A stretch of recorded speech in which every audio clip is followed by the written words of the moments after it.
লস্করি তৈবার নাম করে 10 কোটি টাকা দাবি করে 4 যুবক পুলিশের জালে। লস্করি তৈবার নাম করে 10 কোটি টাকা দাবি করায় 4 যুবককে গ্রেফতার করল কাছাড় পুলিশ।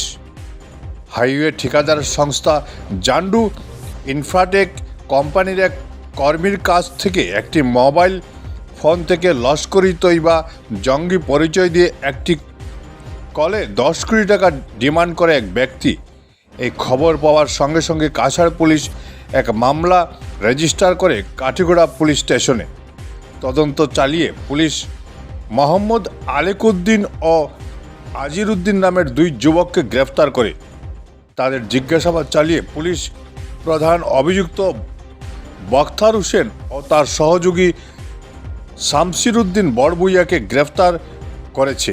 এ নিয়ে জানান পুলিশ সুপার নোমাল মাহাত্তা।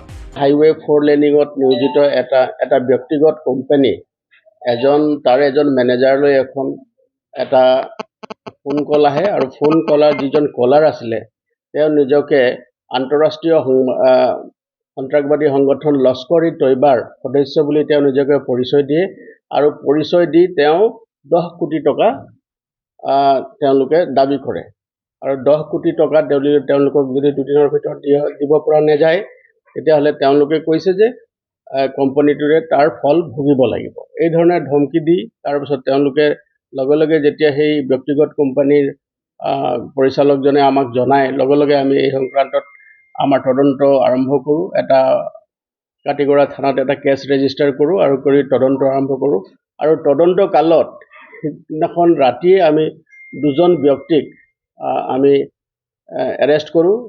দুজন ব্যক্তি আমি কালাইন অঞ্চলৰ পৰা আমি এৰেষ্ট কৰিছোঁ। তাৰে এজনৰ নাম হ'ল মোহাম্মদ আলিকুদ্দিন 25 বছৰ আৰু দ্বিতীয়জনৰ নাম হ'ল আজিৰুদ্দিন এলিয়াছ আমিৰুদ্দিন সন অফ আব্দুল গফৰ। 2জনৰ ঘৰ গুমৰাহৰ মাকেনপুৰ খেলমা পাৰ্ট 1 অঞ্চলত।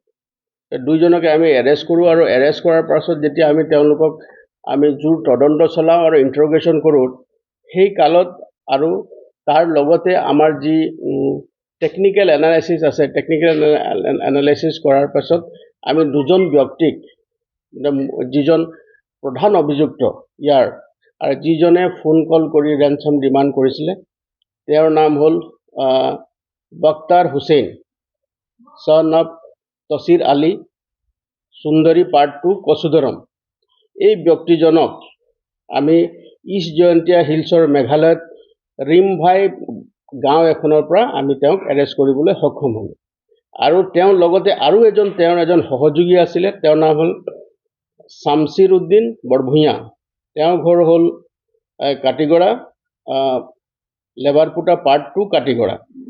তেওঁৰ লগতে আমি তেওঁক এৰেষ্ট কৰিছোঁ আৰু এই সংক্ৰান্তে আমাক ইষ্ট জয়ন্তীয়া হিলছৰ মেঘালয় আৰক্ষীয়ে আমাক বহুত সহায় কৰিলে আৰু 2জন ব্যক্তিক আমি এৰেষ্ট কৰিলোঁ আৰু মূল অভিযুক্ত যিজন বখতিয়াৰ হোসেন তেওঁক এৰেষ্ট কৰাৰ লগে লগে তেওঁ যিটো মোবাইলৰ পৰা ৰেনচম কল আহিছিলে যিটো মোবাইলৰ পৰা তেওঁ ধন দাবী কৰিছিলে সেই ধন দাবী কৰা মোবাইল আৰু সিম কাৰ্ডো আমি উদ্ধাৰ কৰিবলৈ সক্ষম হৈছোঁ আৰু বৰ্তমানলৈকে এই যিটো ঘটনা ধন দাবীৰ ঘটনা এই ঘটনাটোৰ সৈতে জড়িত 4জন ব্যক্তিক আমি ইতিমধ্যে এৰেষ্ট কৰিছোঁ আৰু 4জন ব্যক্তিক আমি মাননীয় আদালতলৈ আমি প্ৰেৰণ কৰিছোঁ আৰু তাৰ লগতে ইয়াৰ লগত সম্পৰ্ক থকা 2জন ব্যক্তি ৰাজ্যৰ বাহিৰত আছে তেওঁলোককে আমি শীঘ্ৰে কৰায়ত্ব কৰিব পাৰিম বুলি আমি আশা কৰিছোঁ আৰু আমি সোনকালেই এই সংক্ৰান্তে এই যিটো মোকৰ্দমা আমি ৰুজু কৰিছোঁ মোকৰ্দমাৰ যি আমি চূড়ান্ত প্ৰতিবেদন মাননীয় আদালতত দাখিল কৰিম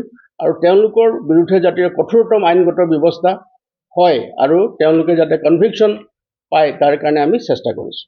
নাই আমি প্ৰাৰম্ভিক তদন্তত দেখা গৈছে যে তেওঁলোকৰ কোনো দল বা সংগঠনৰ লগত তেওঁলোক জড়িত নহয়। বিশেষকৈ তেওঁলোকে দুষ্কৃতিকাৰী লোক। তেওঁলোক হ'ল যে তেওঁলোকে চুৰি কয়লা আৰু মেঘালয়ত এনেকুৱা ধৰণৰ কিছুমান 2 নম্বৰী ঘটনাৰ লগত তেওঁলোকে জড়িত আৰু সেইকাৰণে আমি এতিয়াও তদন্ত চলাই আছোঁ আৰু তেওঁলোকৰ টেকনিকেল এনালাইচিছৰ লগতে আৰু যি হিউমেন ইণ্টেলিজেন্স আমি কৰিব পাৰোঁ তাৰ কাৰণে আমি চেষ্টা কৰি আছোঁ। তেওঁলোকৰ যদি আমি কোনো ধৰণৰ তথ্য আমি লাভ কৰোঁ এই সংক্ৰান্তে যে আৰু তেওঁলোকৰ ওপৰতে মানে কঠোৰতম আইনগত ব্যৱস্থা আমি ল'ম। আৰু সদ্যহতে আমি এইটো ক'ব পাৰোঁ যে প্ৰাৰম্ভিক তদন্তত আমি তেওঁলোকক তেওঁ ভুৱা সংগঠনৰ নামত ভুৱা ধন দাবী কৰা কেইজনমান ব্যক্তি হিচাপে আমি তেওঁলোকক পাইছোঁ আৰু তেওঁলোকক আমি ইতিমধ্যে এৰেষ্ট কৰিছোঁ। আৰু ইয়াৰ লগত সম্পৰ্কিত থকা 2-এজন ব্যক্তি আছে যি ৰাজ্যৰ বাহিৰত আছে, তেওঁলোকক শীঘ্ৰে আমি কৰায়ত্ব কৰি তেওঁলোকৰ বিৰুদ্ধে কঠোৰতম আইনগত ব্যৱস্থা ল'বৰ কাৰণে আমি তৎপৰ হৈ আছোঁ।